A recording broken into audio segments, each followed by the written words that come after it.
World War II. In America, a handful of young men refused to be drafted from an American concentration camp. Well, I see we're just jumping right in cold. So this is Conscious Constitution. I'm Frank Abe, and Erin Aoyama is also moderating. Hello. You have to take a stand Can you- someplace. Restore our rights and Erin, free can you our hear me okay? families. And we'll be glad to fight. Yeah, I can hear you great. Okay, so this is the introduction to the film. This next shot coming up is, Your own after this one, we shot in Frank Abe's judo studio, the Hollywood Dojo, and we had a whole sequence with Frank Abe showing us judo. That this is the only shot that made it in. This is Lori Matsukawa's voice doing the voiceover for the credits. I actually hired Lori to do this because I just wanted her voice in it. I wanted a female voice. I wanted a Japanese American voice to do the the PBS credits, and she was surprised how hard I rehearsed her on this. So this is it's good to hear her voice. So we're just jumping cold into the film. The typewritten idea was to replicate the bulletins that Frank Abe typed in camp. So that was an intentional choice for the graphic design. Here we're in Wyoming, and this actually was the first time that Frank Abe and Mitsuko Yoshiyama returned to Wyoming after, 45 years. I want to mention our photographer, Phil Sturholm, shot all this footage in Heart Mountain. Phil was a great friend from Cairo TV, and I'll have more to say about him later. This is, again, Yosh Kuromiya and Irene Kuromiya. Irene was so great here because we just asked her to wander up the hill and kind of talk him through it, talk Yosh through it. And watch this next shot. I want you to watch very close what happens here. That is Lillian Benson's idea, our editor. Lillian just took our footage, and I'll say more about that in a minute, but This was a concentration. she took us, she made that jump for us from the present day to the past brilliantly with that one edit. Lillian Benson, I know we have 4 of our crew members watching this live stream right now. I guess just jumping right in. Shannon G, our producer, Lillian, our editor, Jim Wilson, our sound architect, and I hope Alan Koshiyama, our music composer.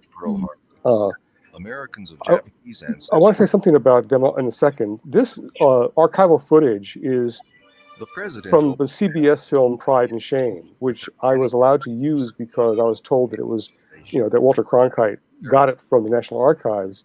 And we tried to go out to the National Archives to get it and was told that there was a fire there and all the films were destroyed. So we just took it from the CBS film. Bill Hosokawa, very gracious in speaking to us, even though he knew that we were doing a film critical of JACL. We talked to him at the 1994 JACL National Convention, which very little of that footage showed up in the film, actually. Curtis Choi shot this footage in the New Otani Hotel, I think, in Los Angeles, with Michi. Michi Weglin, look at her not costume, but her clothing. Michi, of course, a costume designer, and she's just so glamorous and so stylish in her comments. In America. Michi, we spoke with her really just months before her death, and I know that she was in some pain while she was talking to us in advance of her recognition at the National Museum for her legacy.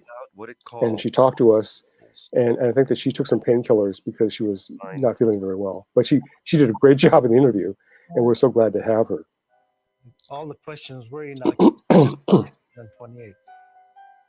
Frank Abe, what a gentleman. Of the United States. He kept the story of the Heart Mountain draft resistors alive single-handedly for 4 decades, and he, I think, was very grateful and pleased that we were able to give this attention to him and his story. When you go to Frank Abe's house in San Gabriel, I think, in the San Gabriel Valley, At one time or not. he had this study just crammed full of papers and files and books that he was this public historian, keeping the story of the Fair Play Committee alive. And so I'm glad that we were able to finish this film before, well, he saw the film during his life. Have you ever thought about it? It was gut-wrenching because if you were the oldest son, your loyalty belonged first to the family. You must take care of your mother and father. I think that, yes, Erin. You know, we can come back to this, but when did you first hear the story of the Drafter Sisters? In the early 80s, when playwright Frank Chin flew Frank Abe and James Omura up to Seattle, along, I think, with Roger Daniels, to meet with us at the Seattle Buddhist Church upstairs room. And he just wanted, and Frank paid for their airfares out of his own pocket. He wanted to introduce the story to us in Seattle. And that was the first time I met the guys. And from there, you know, Frank and I did all these interviews in 1994 and 95. And that was the start of it. I mean, Frank was working on his book at the time.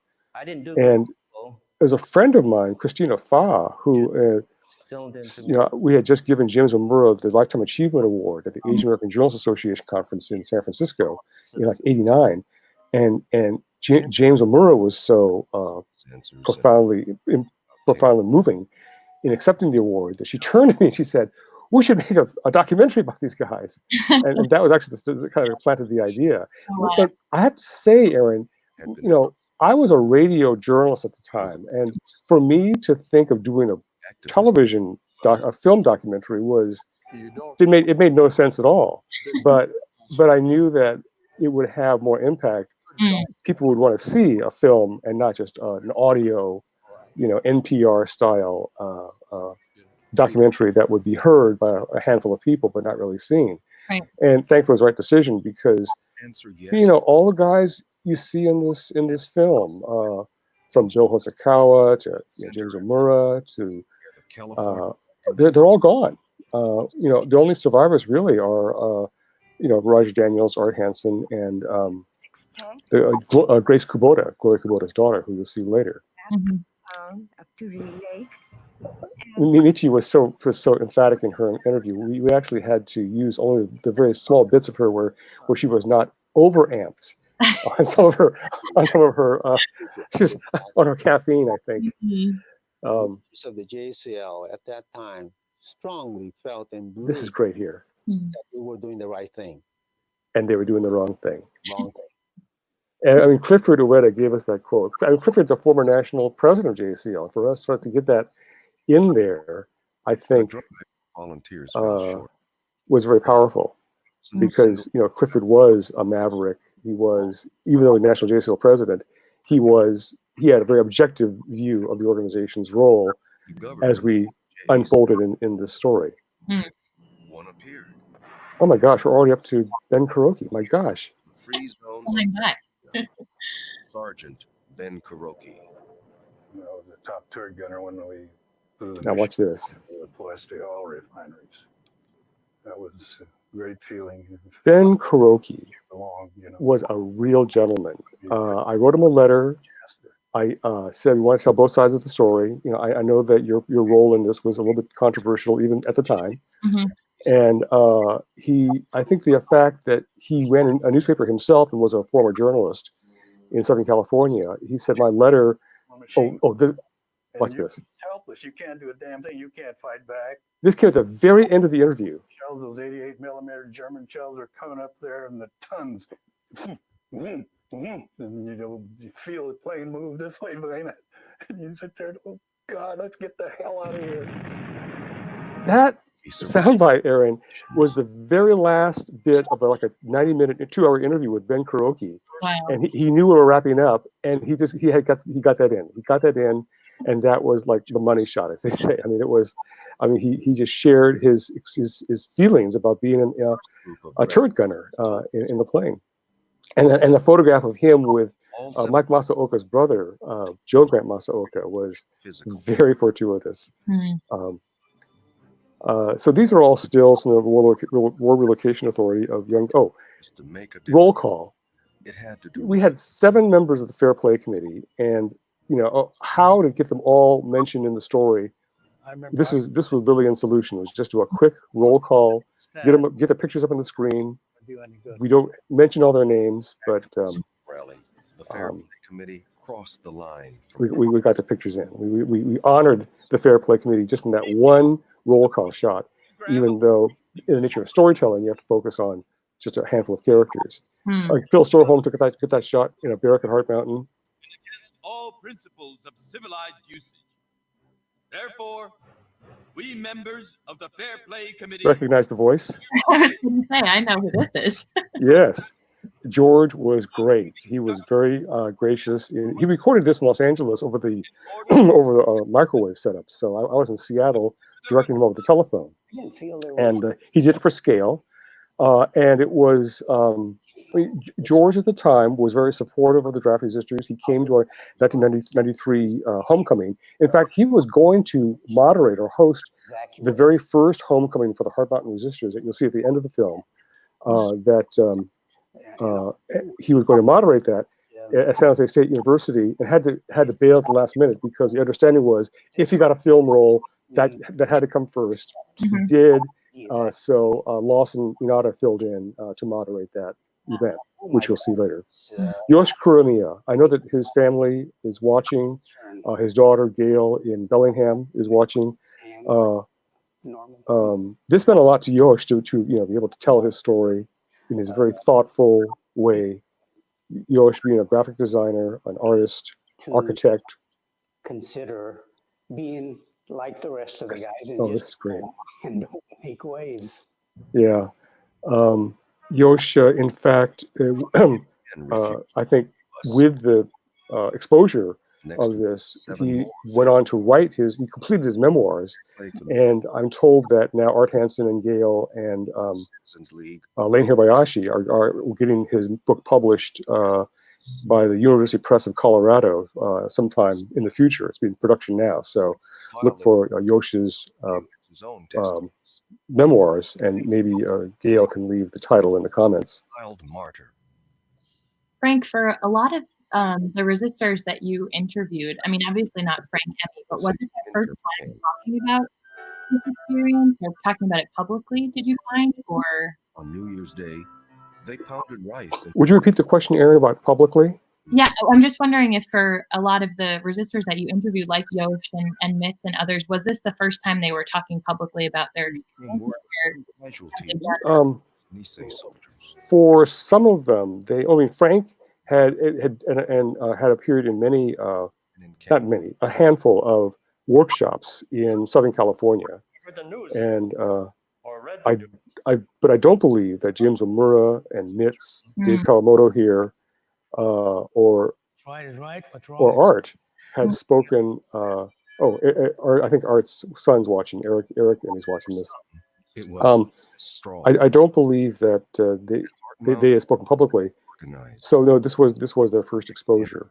Wow. An engineer named Kiyoshi Okamoto had been writing manifestos. I have to say, Erin, this photograph may not be the correct photograph.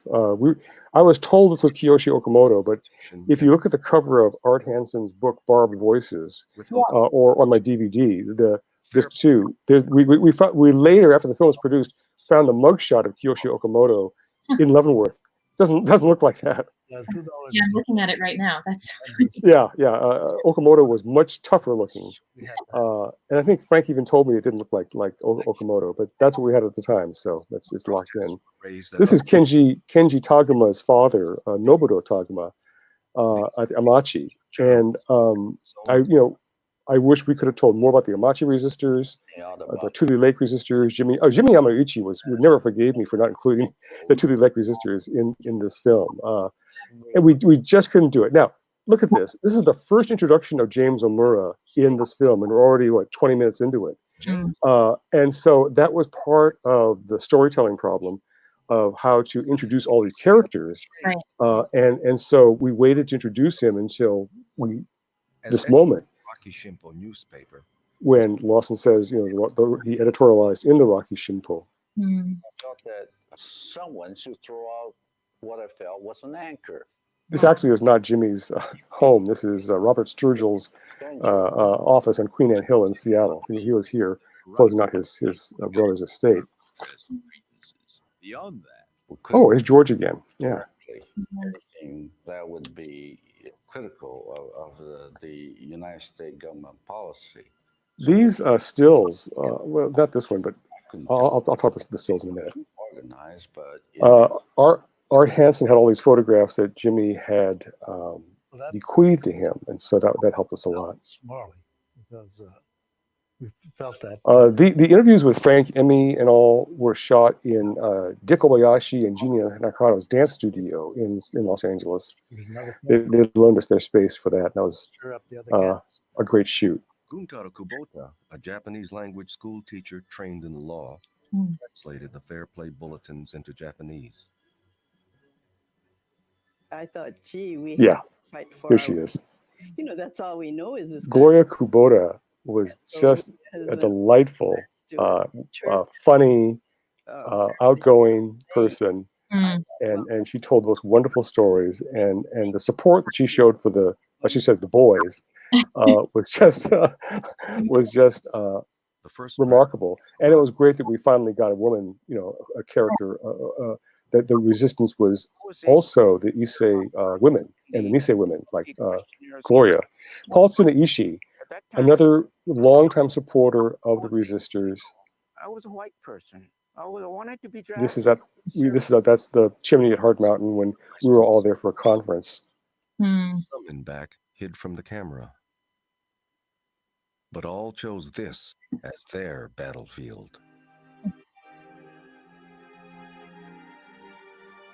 I'm going to say something here about the next voice.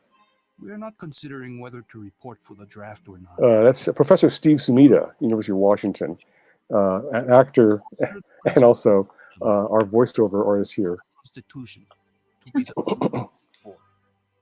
Our conscience and our hearts shall be clear, knowing that we have had the courage to fight for a fundamental principle. That's Jack Tono. Well, it's naive, but I felt that we had a very strong case.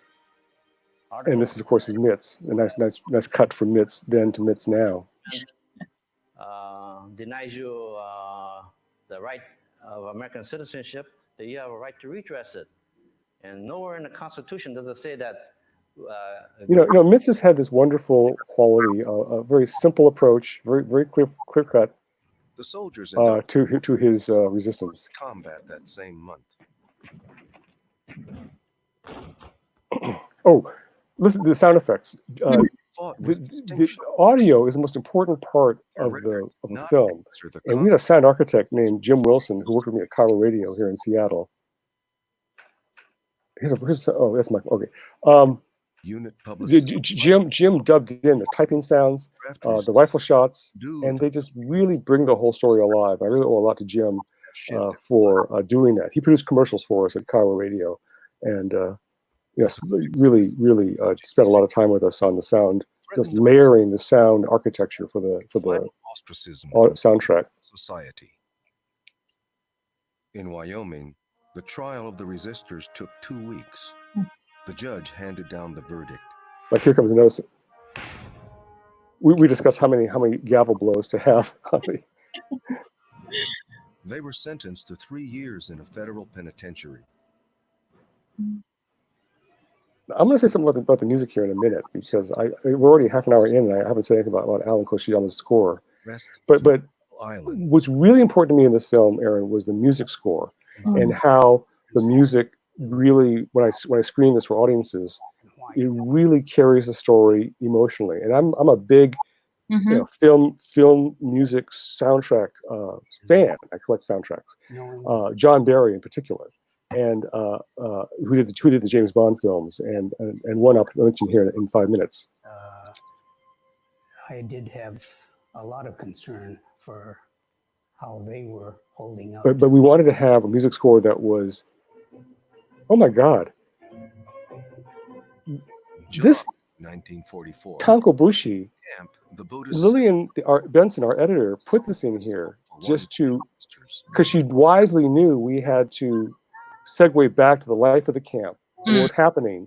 And I would never have picked this shot, But she did, and it made perfect sense because it was the right time in July when the second trial of the conspiracy trial, the Fair Play Committee, was about to start.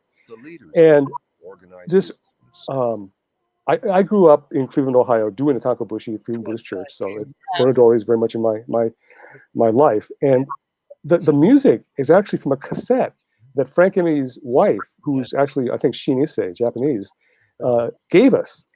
So I asked for some music, and she gave us this cassette tape, and it had Tankobushi on it, and it was the exact Tankobushi 45 that I remember from Cleveland. So that was a bit of a Easter egg for myself to put that in there.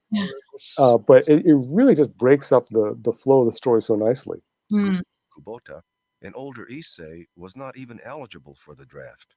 He was arrested. We knew it was coming. They took him away about 10 days after, I guess, my son was born. So gosh. Just, went through everything. Our unit was small, but, when they mix up everything. Watch the subtitles on the names. We keep changing the identifier as we go along so that it kind of brings you new information about who they are. Blind. Like we started off, well, anyway. I was worried because I didn't know how long I'd be blind, but fortunately I was okay the next day.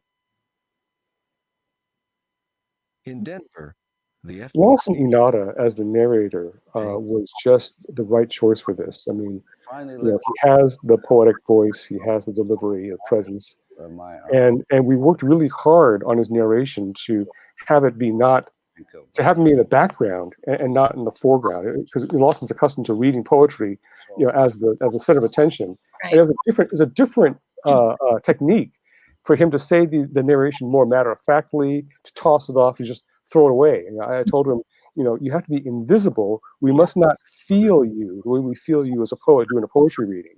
And it took us a little bit. I said, you're not the soloist, you're the backup player. And when I said you're the backup player, he got that. He said, oh yeah, I'm not the soloist.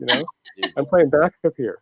And he does provide that cushion along with the music and the editing to bring the story along. Yeah, I learned a lot from working with everybody on this thing. The thing I could think at the time was that it was a matter of racism. And I worried a great deal about it. Yeah, Phil Sturholm lit this so well. Look at the lighting, the top lighting, I guess the black background. You can see all the wrinkles in Mura's face, the years he lived with this, and just the thought. Yeah. From the Japanese ancestor. To raise a defense fund, Omura appealed to the writers he once published. He received not one dime. His wife took a second job to pay his attorney. When Gloria Kubota's husband was taken away, neighbors began to whisper. Of course, people want to know how I'm taking it, so. Again, I was saying about the music, we didn't want to do the shakuhachi or the flute. But the shakuhachi or the koto, which is kind of the go-to at 20 years ago for these films about the camps. Being a film music aficionado myself, I really wanted something more orchestral sounding. And so I was looking for a composer. And at the time, you had to go through the internet, the early days of the internet. The Film Music Job Wire was a listserv. And one guy replied, Alan Koshiyama, and I called him up right away, excited to get it, because I really wanted a Japanese-American composer. Frank Abe kept I called Alan. I said, "Great, let's do a demo." And then I said, "Koshiyama, you're not related to Mitz Koshiyama at all, are you? It's a long shot." He goes, "Uncle Mitz." Oh my gosh! The music composer is the nephew of Mitz Koshiyama, living in Sacramento. Starting off his career as a music composer, and not only that, but I mean the score he gave us was exactly what we wanted, because it sounded like John Barry. And we worked very hard on replicating that sound. Anybody'd get off. In fact, I was surprised that he didn't get longer than the other people because, he doesn't have citizens. But they asked him why he was, he says, well, I have 2 children born in this country. As a father, I am interested in their welfare. They have rights, Interviewed after the trial, Ben Kuroki called the resistance a stab in the back and complained its I leader. like the way that I wrote the narration exactly to catch that line, first line of the article. James O'Moore was And I asked on the DVD extras, the outtakes, that Ben Kuroki explains more about that quote. You know, how he was only following the script given to him. I believe written by the JCL, and I believe it was written by Mike Masaoka. So he was taking direction from the JCL, and I think over the years he wanted to distance himself from that a little bit, and so that was, I think, part of the reason why he talked to us was to have that be acknowledged. The JACL emerged in 1930 from groups of professionals eager to prove their Americanism and loyalty. Only the Nikkei, born in America as citizens, could belong. You know what's happening, Erin? Some bragged of leading raids. We're watching the film out of sequence. I was wondering what was happening. I didn't catch it. This is actually earlier in the film, and I think that what's happened is that Royce has. Oh, this is a great quote. To collaborate with the government. Yes. Collaborate. Go on, Roger. Go on. Say it. Some of the chief oppressors of the Japanese American people, and you can certainly justify this as a political tactic. It's very difficult to justify it as a moral position. Yes. Thank you, Roger Daniels. I mean, that again, these money shots. You know, our film, after Robin and the Moon, was the second but more directly took on the JACL's cooperation with incarceration, and named. I think we're the first to name Mike Masaoka as the wartime leader of the JACL. Right. So. I mean, Art Hansen. Brought up around too many other Japanese Americans, and yet he was catapulted into this position of the head of the Japanese American. This is a little Tokyo Cafe. Which means that he did not have a lot of community restraint. Art Hansen. He did have, because of his Mormonism, a hyper Americanism. Thank you, Art. So those two quotes together, provided the basis, the documentation for us, for the story, the sub story, the secondary story of JACL's cooperation with incarceration, which was, the Heart Mountain resistors were fighting against not only the government, but their own people, the Japanese American leadership. Right. This was, Michi. They want to raid a cousin, She was a little hyped up in the interview. Yeah. For that our story is about this these two layers of that they resist against, and 20 years ago this was very it was challenging for the public, and challenging for our community to accept. Right. So Roger and Art, with their academic, very strong quotes, made it very clear that it wasn't that we weren't making this up, basically. And so the documentary kind of rests on the authority of those two sound bites right there. I was going to say, Erin, we're watching this out of sequence because this comes earlier in the film. I don't know how this is happening, but I suspect it's the tracks are mixed up. Japanese Americans, but not through the draft.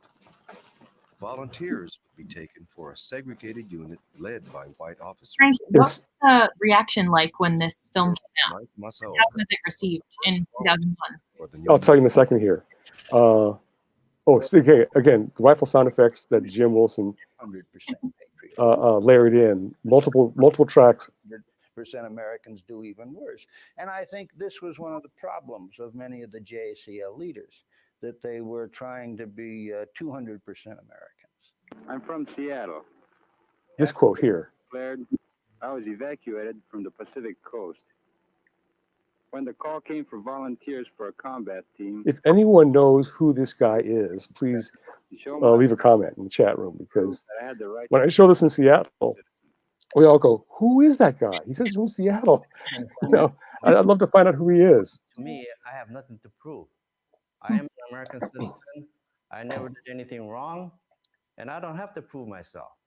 Several generations from now. Oh, this is very strange. Okay, so now we jump to the end of the film, Erin. Going to become legendary. We can't do anything about this right now because this is all live. Be proud. Okay, so this is the end of the film. Who would not put up with This music score from Alan Koshiyama, I'll say this now. leaders. Listen to it. It's a live trumpet with a synthesized orchestra. And this is the San Jose, 1992, San Jose State University, first homecoming of the Hart Mountain Fair Play Committee to return the boys of Mountain View, San Jose. And this is Lawson. This is one of the first public reunions of the boys, of the guys. Americanism is not a matter of race. The sound, the melody you're hearing is. I asked Alan to. I played "Dances with Wolves" from for Alan, and he goes, "Oh, you really want a long melodic line there?" And I said, "Yeah, John Bay is a." And he if you've seen "Dances with Wolves," this is like an inversion of the John Dunbar theme in the movie, and Alan perfectly captured it and gave the resistors this theme. This subtitle in July 2000, the JCL voted to apologize. It was great for the resistors.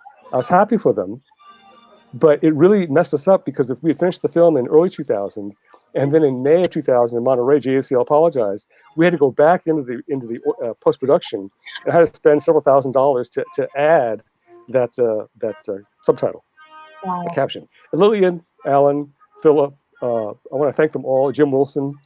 We're going to come back to them in a second because this is not the end of the film, folks. We're watching. This is a very psychedelic experience for me, and for you too, I'm sure. Well, I'm impressed you can keep this narrative line going with the jumping around. It's great. Okay. Yeah. But this music, this last bit of sound here is very John Barry-ish. There. This is the church in. The Union Church in Los Angeles was filmed at in 1993. Now, what's going to happen here? Oh, yes, see, we're going back. Okay, so Erin, this is the Well, that was and our son was the latter 2/3 of the film after the trial after the second trial of the Fair Play Committee, the conspiracy trial, and there's Grace, Gloria's daughter. Gutauer Gloria's daughter. She's a retired attorney now in San Jose, and I hope that she's watching with Jack. At Leavenworth, they did hard time with bank robbers, crime bosses, and con artists. So this is the sad part of the story, and Alan's music score captures that defeat Price we of our resistance. Yeah. Of the resistance, the setback. Here's Frank's Tokyo Dojo. They organized a prison exhibition. And the next coming up is going to be a music cue called Letters from Leavenworth, which is kind of a cue that takes us to the end of the film, which you've already seen. But something like that, they were really that Alan introduces to underscore the drawings that Gunto Kubota made while in prison. I always felt that was one reason we were left alone.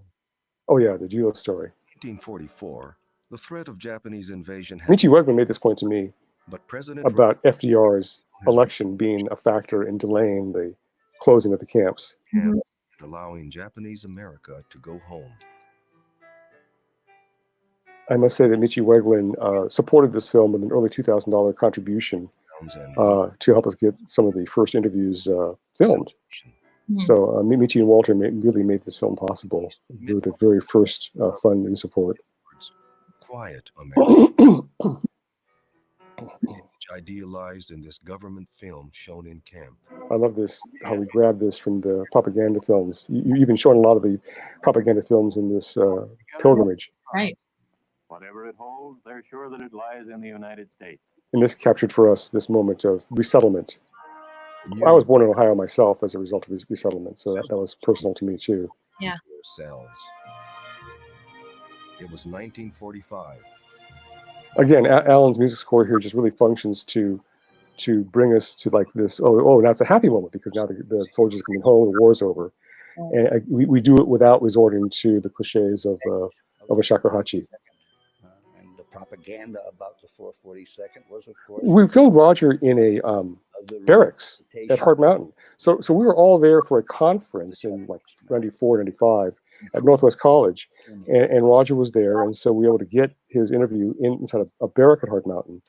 We lost the establishing shot where we show that he's actually in an old barrack there. Oda moved her children to a Wyoming boarding house. And this to me is the saddest. Oh, not this. Her husband sent them letters. I didn't read the letters because I couldn't. So here, this is Letters from Leavenworth, the music cue that really brings in late. That just kind of lets you know the show is about to end. Perceived my brother to be as he was growing up. I think these drawings are all now posted at the Den Show website, also on my website as well. Yeah. Frank Abe taught him how to. Frank Abe was not a very good teacher because I love this part. This is great. Victoria and Makiko. I am very sorry to Makiko. Last time I was sent to picture for Hidemaru. That's my brother Gordon. I know Maki want to, but I was very busy to draw a picture. Gotaro named his first son Gordon after Gordon Hirabayashi. In prison. And it's a self-portrait of Frank Abe. Of him. No, of Gotaro Kubota, that's right. He and Frank Abe were cellmates, and they must have had an inordinate amount of time. We actually filmed this in the basement of Ruby and Ping Chow here in Seattle. And Ruby Chow being the person who brought Bruce Lee over to Seattle to work in her restaurant. So we needed a space, and she let us use her basement for that. Play committee leaders. It ruled the jury improperly ignored civil disobedience as these stills, the way that they're shown in shadows. I want to thank Tom Spear of KCTS, former of KCTS, for shooting those stills in an artistic way. People in Seattle will recognize that as a Tom Spear style insert, casting a shadow across documents like that. Train ticket to Los Angeles. Frank Abe raised a toast to his. Interestingly, this next shot is going to be from a dinner party we filmed in the Little Tokyo Cafe, and we use that little Kampai sound audio underneath that shot of the victory party, which just fits very well. Right. And were released later in 1946. All but one. Days before his release, Fred Irie was electrocuted, working in the prison powerhouse. Now, coming up is, I haven't really talked about Lillian's editing yet. Oh, this is the saddest moment to me in this whole film. Sisters learned they had been pardoned by President. Is celebrating Christmas, inside a prison in 1947, alone. There's the Resistors theme. We called it a different battlefield, the Resistors theme, but it's really John Dunbar theme from Dances with Wolves. They knocked on the door, and Dave Kawamoto. I grew up in Cupertino, California, near Santa Clara, near San Jose, and Dave was a postal service worker in Cupertino, and glad to have him share his story here. Yeah. Frank Abe took that photograph of that guard at Hart Mountain. We used that picture. It's not a WRI photograph. Civil rights restored. Before I go, I said, if you can do that, I'll be glad and willing to go. At Hart Mountain, 1 of every 9 young men drafted refused induction. So many. Holy cow, Erin! I was a little lost. We jumped back to the trial. There are 2 trials, Erin, of the Fair Play Committee. The mass trial of -- and the second of the conspiracy trial of the 7 leaders. Right. We've now jumped back to when you know that when I was talking about Steve Sumida reading that letter from jail. We're back at that point now where we're talking about one leader against them was Minya the run-up to the first trial. So we jumped back to early 44, Minya Sui's the JACL. Minya Sui and Joe Grant Masaoka going to the Cheyenne jail.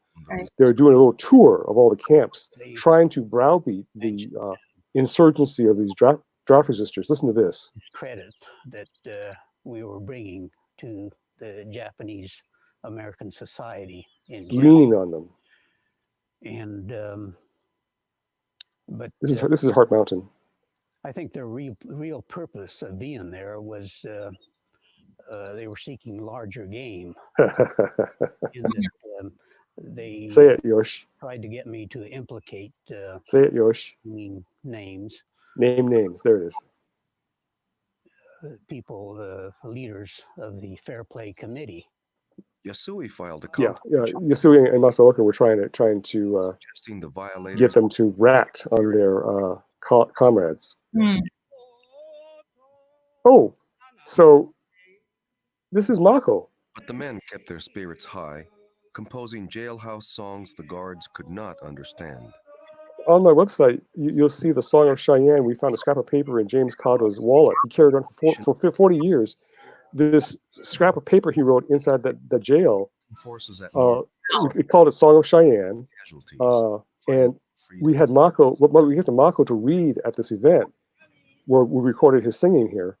And he said, I know this. This is this fits the lyrical, the scans for the Hawaiian plantation song, the Hora Hora Bushi. Oh, and so, yeah, and so Mako sang it to the music of the Hora Hora Bushi, which Franklin Odo wrote a book about. And he said, this fits, and that extra is also on the DVD. Of boiler rooms and latrines.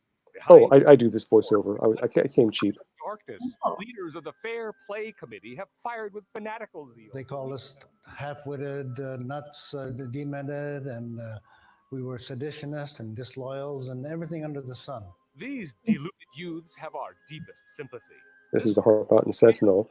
It's written by Haruo Imura. I happen to meet his daughter in San Jose. His daughter tends to be a friend of my mother's in San Jose. That was kind of odd. There's a lot of connections like that, Erin. I'll mention later, perhaps. To report for induction. Even though the penalty. I mean, Lillian's editing here. She pulled together so many bits and pieces from our footage that I would never have in a million years caught. And so I knew the consequences. I'll talk about that later. Okay. But I also understood that was the last hitch that they had left, that they could hold to or become a part of. And so I supported that. To prove they were not free, 3 Fair Play leaders tried to walk out of camp without a pass. So I'll say it now, Erin. What Lillian Benson did for us, and Shannon G. I mean, brought Lillian into the production. One of the best things she ever did was to introduce us to Lillian, because she had worked with Lillian before. Lillian Benson, the editor, was the first African American woman in the Guild, the Association of Cinema Editors. And she edited Eyes. She was one of the editors on the Landmarks PBS series Eyes on the Prize. So she turned out to be the best choice for us to edit this film, because she understood and embraced the story of principled resistance, so civil disobedience.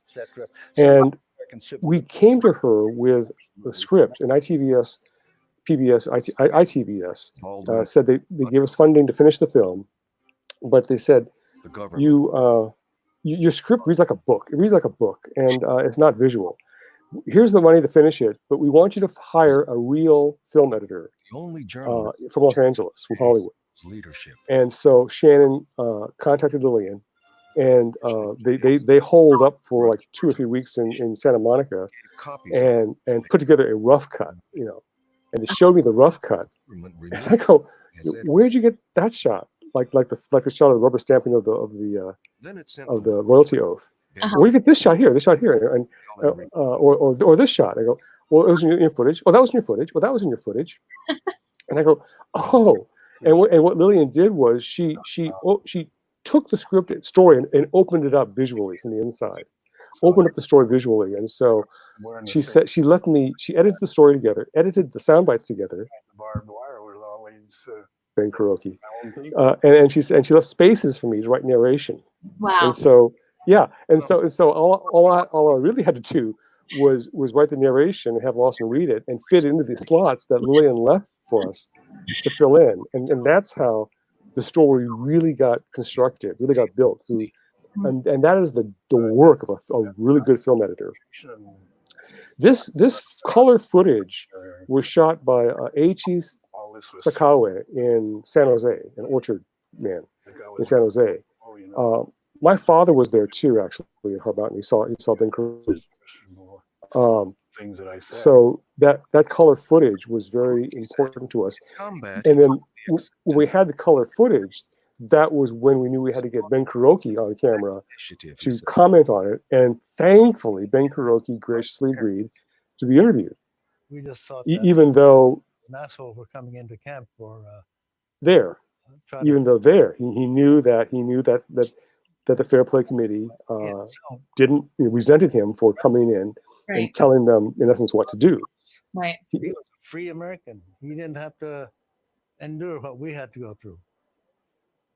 By April, 336. 36 men had been inducted. I figured that out after comparing the notes. He left.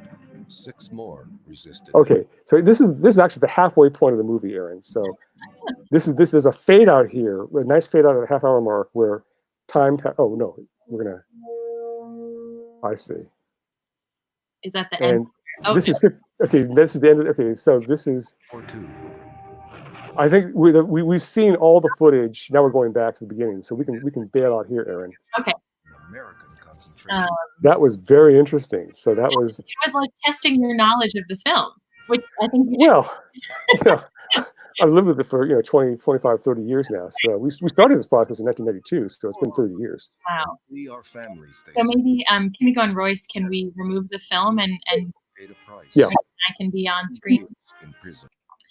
Great, thank you. Oh, hi, Erin. Here you are. Oh,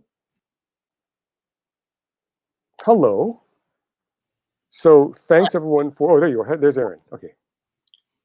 Yeah, that was psychedelic. That was something else. I apologize to the audience for. But then again, it's you saw all the footage, and so the story. A lot of you know the story already, so that right. It's okay. Right. Well, that was fun, and I've seen that film a couple times now, Frank, and I learned a lot watching it with you, even out of order. But we will encourage folks who are watching who maybe haven't seen Conscience in the Constitution, check it out this week. It's part of our film festival for this coming week of the pilgrimage. I'm pretty sure. Yes, Kimiko's nodding backstage, so yes, for week 4. So we'll have the chance to spend more time with the film. So Frank, thanks for that. I mean, what an awesome way to learn more about the backstory of the film itself. Like I say, Erin, this is the DVD commentary that Lillian wanted us to do back in 2011. Mm-hmm. Didn't have time to do it or the expertise. And so it's also, a nice way in this pandemic to show the film in a different way. Because, you're all at home experiencing this on your computers, much the way you'd watch a DVD commentary at home. So it's kind of an innovative approach. I see Keone Young's comment, Steve Sumida from Watercress Farm. Yes, Keone. Hello, Keone, in Hawaii. That Steve Sumida from Aiea, near Pearl Harbor, overlooking Pearl Harbor. That's Steve. Professor Sumida, Watercress Farm, and Steve's now, and Gail now living in retirement here in Seattle. So yeah, that's Steve. That's great. So Frank, I mean, we can really talk about anything for our last minutes here together. And if there are questions from those of you watching along, please leave them in the YouTube comments there. But I am really curious about how this was received in 2001 when it came out. I know it was after the JACL apology to the resistors, but still, that's 20 years ago. So what was the reception to the film? Well, it came out. Oh, that's right. It came out in 2000. Immediately after, like months after the JACL's apology, and the response was crickets. I mean, it got reviewed well in Mother Jones, and unfortunately in Seattle, it was released during the newspaper strike, so it didn't get reviewed by the top, the A-team reviewers. And the Japanese American community, I really did not hear anything from JCL. Didn't hear from JCL stalwarts like Fred Hirosuna of Fresno, who we did interview. Oh, you know what? I know what happened. We lost. Oh wait, we may have lost the scene of the Fresno JCL voting to against the apology resolution. I think that's missing because I didn't see Fred Hirosuna speaking to the microphone saying, "This is wartime, and in wartime, constitutional rights go out the window," which of course is not true. Right. You need them more than ever in wartime or in times like now. But Fred Hirosuna was among those who wrote letters to the editor in the Japanese press, Japanese American press, saying, "Who is this Frank Abe, and why is he getting this big grant from the Civil Liberties Education Fund? Fresno JCL only got so much money," and the implication being that this was not a legitimate story to tell, that the only legitimate narrative in our community was JCL loyalty and Nisei soldiers' valor, the valor of the Nisei soldiers. So that his objection was exactly the reason why this film needed to be made. But the response of the community was, I didn't hear a word from anybody, and really not to this day has anyone said, "Oh no, what you said with Masaoka." I mean, people have flinched at it and asked me about it, but no one's ever said it's wrong, and no one's ever said that it was incorrect. So, and I think that attests to our treatment, our very careful treatment. I'm a journalist, and our very careful treatment of how we presented the JCL story. In the first cut, Shannon and Lillian put together. Thank you very much, you guys. They didn't have Mike Masaoka so early in the film, and I kind of had to argue with them to shoehorn in Masaoka earlier in the film and have it be a stronger theme. I'm glad I did. Right. It took some work to make to write around it, but it was not something we talked about in the community at the time, and now I'm grateful that 20 years later I do see the resistors talked about, as I hope they would be, on a kind of an equal plane with the valor of the Nisei soldiers. Right. And I think you mentioned this, at least in the Facebook event, but Heart Mountain is working on digitizing all of Frank Emmy's papers to have those available. I'm helping with a project that's writing, brief biographies of all of the 63 draft resistors from Heart Mountain, at least. And I'm always struck, I was just going through my notes from last summer when I started working on this. I'm struck by the broad range of reasons for why some of these guys didn't show up for their physicals. And there's one in particular where he was moving between work assignments. And so actually his draft papers just kind of got lost in the way he was moving between Chicago and Heart Mountain, and he wasn't sure where to show up for his physical. And then he ends up arrested because this sort of idea of this mass group of draft resistors all sort of under the puppetry of the Fair Play Committee or what have you. And that story seemed so sad to me, of just a way that this narrative that we don't learn about gets so collapsed into sort of one story. And so it's been fun to go through and see all of the different reasons for why some of these guys decided not to show up, some of whom, didn't really know about the Fair Play Committee. And so that quote that you highlighted from Yosh, where he's, talking about trying to name names, or someone trying to get him to name names and not doing that. I think I was thinking about all of the guys who said, like, I made this decision by myself. I wasn't aware of a larger movement necessarily. There's just so much that's there, I think, still to be told. And this film does such a good job of opening the door to a lot of that history too.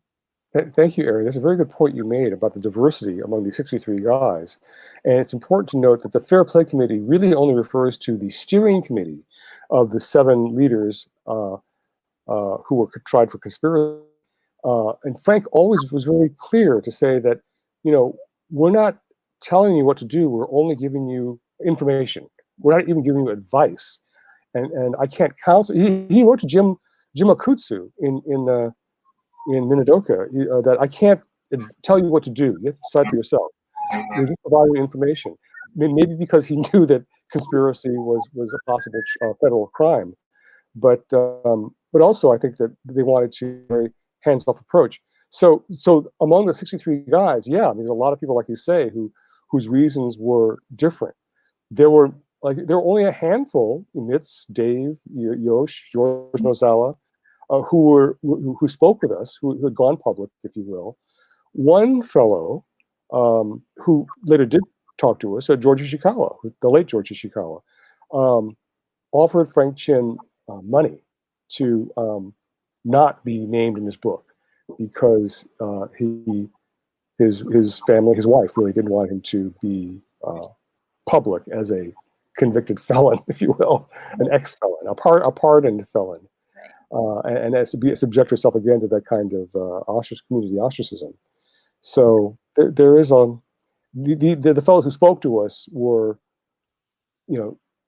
it's hard to say, and you will show us in your archive the broad range of reasons why the 63 did refuse induction. Mm-hmm.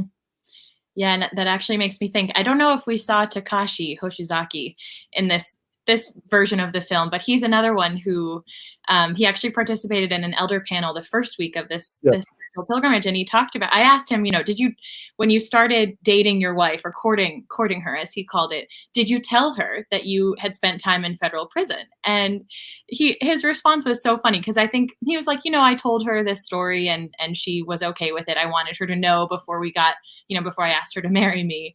But he's another one who didn't start talking so much about this history until, the last maybe 2 decades or so. But these, it's just so valuable to hear about. He talks about how much he learned while he was at McNeil Island in this maximum security prison, how much he learned from being around the other conscientious objectors who were not Japanese Americans from camp. And, also around a wide variety of people. And I think those stories are so interesting and complicate what we think of as this particular moment in history. And I'm always curious about what happened to these guys once they went back to their families and their communities, like what that transition was like. Erin, that's in the missing 6 minutes that didn't get encoded apparently. There's a great sequence. I was about to say it when it didn't pop up, and that's when I realized what was happening. There's a great sequence after Omura's after this conspiracy trial and the prison experience. Lillian built in this boys to men sequence where we showed pictures of the young Mitz, young Omura, and fading to them today at a dinner party we staged in the Little Tokyo Cafe in Little Tokyo, and it was called Boys to Men, and you can see that there was a little postscript, and we didn't get to see that shows that Omura couldn't get a job in the Denver Japanese American community because JCL was going around blackballing him with other employers. He became a landscaper. And Tak Hoshizaki makes a cameo at the dinner party.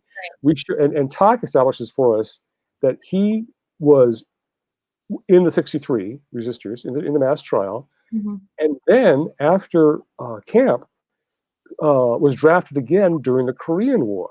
Right. And being a free man with all his rights restored back in California, he served. Right. And he goes, right. I served. Now, right. I'm a veteran. Tak Hoshizaki is a veteran because these guys were not conscientious objectors. They were not bucking the draft, as they called it, because they were afraid, if you will, of fighting. No, they were ready to fight. And Tak Hoshizaki proves it. Right.